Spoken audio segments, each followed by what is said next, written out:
Et si on en parlait ? Une chronique de Sabine Noah, coach du bien-être. Bonjour Sabine. Bonjour Fabrice. Aujourd'hui, j'ai le plaisir de vous accueillir pour une toute nouvelle chronique.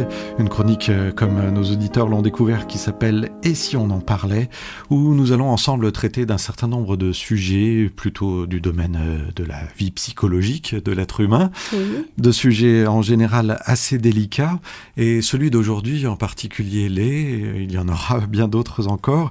Nous allons probablement le décliner sous forme de 3 chroniques différentes qui vont se succéder. Alors, ça se fera un petit peu au feeling, si je puis dire, avec vous. Tout à fait. Merci en tout cas d'avoir accepté de nous accompagner pour ce type de réflexion. Le sujet d'aujourd'hui, c'est de l'abandon à la réconciliation avec soi-même. Alors, comment est-ce que vous souhaitez aborder ce sujet-là ? Dites-nous. J'aimerais parler de ma propre expérience, tout simplement. J'ai été abandonnée.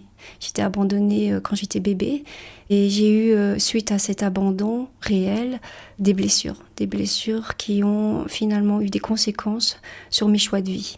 Et je pense qu'on va faire cette émission sur cette ligne-là.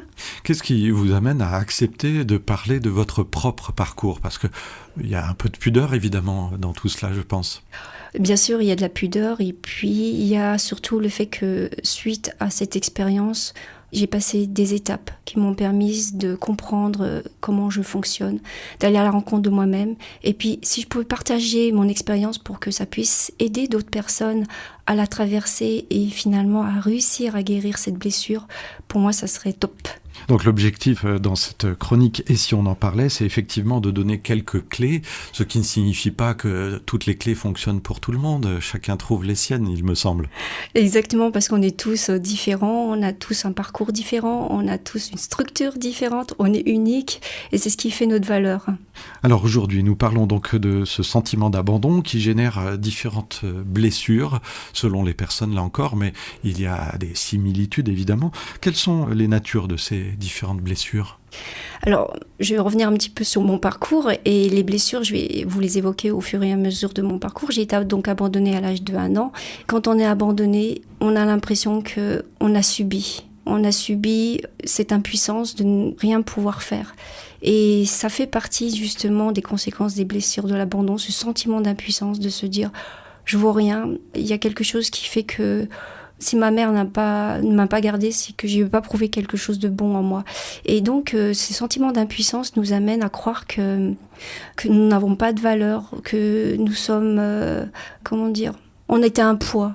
Un poids pour l'autre. Oui, exactement. Et on a ce sentiment qu'on traîne tout au long de notre vie, l'impression qu'on n'apportera jamais une valeur ajoutée à quoi que ce soit.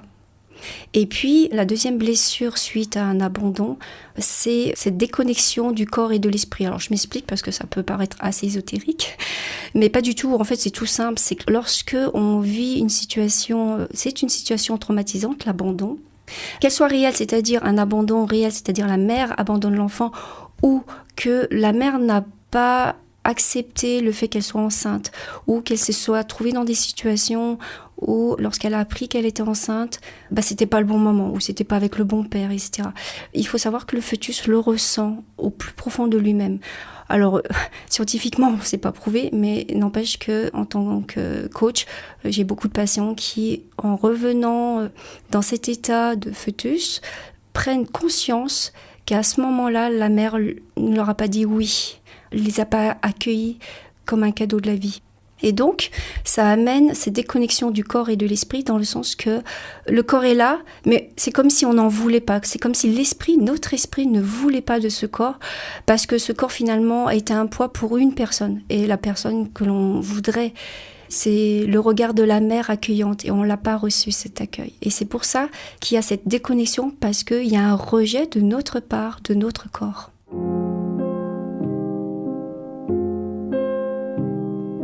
Sabine, vous nous expliquez que quand on a été abandonné, on a été déconnecté avec soi-même de différentes manières, et puis que peut-être on n'a rien pu contrôler aussi à tout ce qui s'est passé là.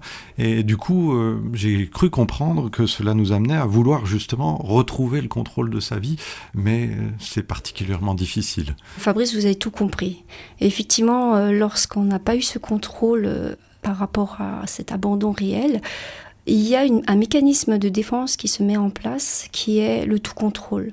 Et on croit dans l'illusion qu'on va vouloir contrôler notre vie, mais en fait on subit le fait qu'on n'ait pas eu ce contrôle de départ, et donc on met en place une dépendance. Alors, excusez-moi, il y a 2 choix. Alors, on va dire c'est des choix qui sont imposés, mais ça dépend de la structure de la personne. Mais il peut y avoir 2 choix. Le choix de la dépendance affective.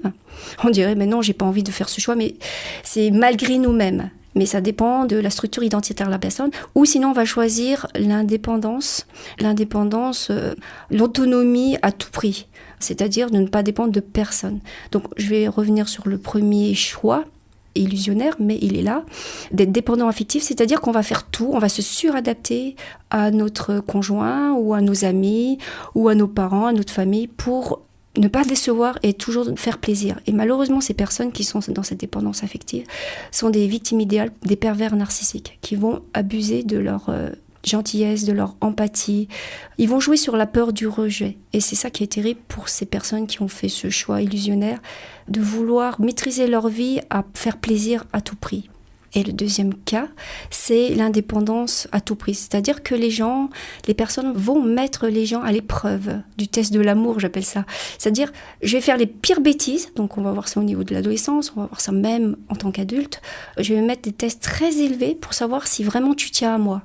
Et ce trouble de l'attachement, il se dévoile à ce niveau-là parce que souvent les gens se découragent et rejettent. Et cette peur qui est intrinsèque, qui est là à l'intérieur du cœur de la personne, elle n'en veut pas, mais finalement elle le revit. Et elle se dit, j'avais raison finalement, ma vie c'est la solitude.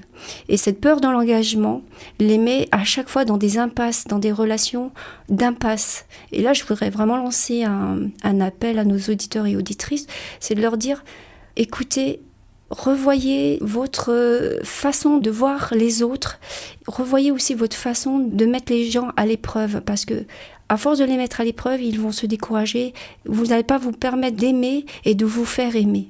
Et ça, c'est vraiment important de considérer cette possibilité de s'autoriser à se faire aimer. Au final, c'est ce que l'on recherche, c'est ce que l'on a besoin de vivre, d'être aimé. Et justement, l'amour, c'est la base, c'est le ciment de toute chose. Et le fait quand je parle donc de la dépendance affective, d'aimer à n'importe quel risque, au risque d'en perdre sa propre vie, parce que j'ai des patients qui ont été au bord du suicide parce que la personne les menaçait de les quitter. Voilà. Et puis l'autre cas où la personne dit je m'en fous, mais en même temps elle meurt de solitude et elle se surajoute de la blessure par rapport à la blessure d'abandon. Et c'est terrible, alors que l'amour est là pour nous faire avancer, est là pour qu'on puisse progresser ensemble, est là aussi pour partager. Et des 2 cas, on se coupe du véritable amour. Alors, on va être obligé pour aujourd'hui de s'arrêter par rapport à ce sujet que l'on développe ensemble, mais bien sûr, on se retrouvera. Et comme vous l'avez amorcé, Sabine, il y a quelques instants, nous ne parlons pas de ces sujets de manière à plomber l'ambiance, comme on dit populairement, mais parce qu'il y a un espoir, parce que votre démarche à vous, c'est justement d'accompagner les personnes et de les aider à cheminer pour pouvoir se libérer de tout ce qui leur pèse. Oui, alors c'est sûr que je suis moi le starter et puis la personne qui va poser des questions pour que les personnes puissent réfléchir sur elles-mêmes et suivre un processus de guérison. On va pas parler de guérison miraculeuse, mais quand on parle de blessure, on parle de guérison forcément, et cette guérison va nous amener à des étapes qu'on va sûrement développer dans la 3e chronique. C'est d'ouvrir de nouveau la blessure et de regarder, de reconsidérer les émotions, les pensées, les croyances qui en ont découlé. Ensuite, on va nettoyer et on va suturer. C'est nous qui allons faire, la personne va faire cette action de suturer et finalement laisser le temps à la cicatrisation. Alors, on se retrouve très prochainement, Sabine. Avec plaisir. Pour parler de tout cela. Merci beaucoup et à bientôt. À bientôt. C'était Et si on en parlait, une chronique de Sabine Oa, coach du bien-être.